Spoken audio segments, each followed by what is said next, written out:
Graham Nolan's latest comic release, The Ghosts of Matecumbe Key, is the third book in the creator's ever-growing Nolanverse. This tale is a combination of a ghost story, a mystery, and a crime story, and is set in the Florida Keys. It is inspired by the real-life Labor Day hurricane of 1935, a devastating megastorm that killed over 400 people. The story centers around couple Misty Fahrenheit and Mike Ratowski. The two run a small private investigation business in the Keys. One evening, a small plane crashes in the Everglades, and the only witness to the event is an old man who's out gator hunting. The next day, Mike and Misty are visited by a couple of goons looking to hire them to recover the cargo from the crash. Mike refuses the job, which ends up angering the goons and their boss. Later, Mike and Misty get a call to investigate the disappearance of an old man who lives in the Everglades. The two soon discover that the missing man was Tom Beaumont.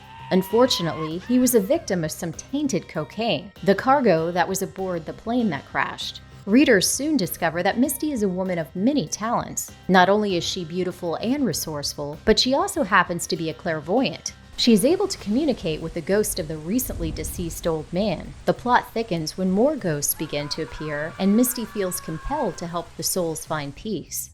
The Ghosts of Matecumbe Key is a complete story, but its conclusion might leave some readers with questions if it is their first Nolanverse book. I really enjoyed how Graham tied an actual historical event to his ghost-filled crime tale, and it was nice to see the ending connect to the other Nolan stories. The main characters in the story felt unique and were compelling, especially Misty. The dialogue throughout The Ghosts of Matecumbe Key feels natural and flows nicely. Graham is skilled at crafting an excellent story in a clear and concise manner.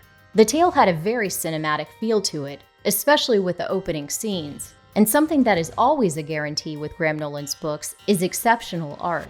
Graham is quite experienced in visual storytelling, and he is a whiz at depicting action in clear yet visually creative ways. Readers can easily tell what's happening from panel to panel. The character designs in this story look great. I really love the effect that Graham applied to the ghosts, especially when they get angry, and the ethereal blur effect around them is a nice touch. The colors in The Ghosts of Matecumbe Key are vibrant and create the appropriate mood from scene to scene. For example, the greenish blues and blacks for the rainy night scene, the orange, yellow, and blacks for the plane crash site at night, and the vibrant colors representing the sunny Florida Keys during the day. The Ghosts of Matecumbe Key has several Easter eggs scattered throughout the story. I especially loved Graham's tribute to his friends and fellow cast from his YouTube show, The Professionals. What's happening, boys? Yeah. And the inclusion of Graham's behind-the-scenes inspiration for the story was a nice touch. I was thoroughly impressed with The Ghosts of Matecumbe Key, and I'm eagerly looking forward to the next book in the Nolanverse, Return to Monster Island.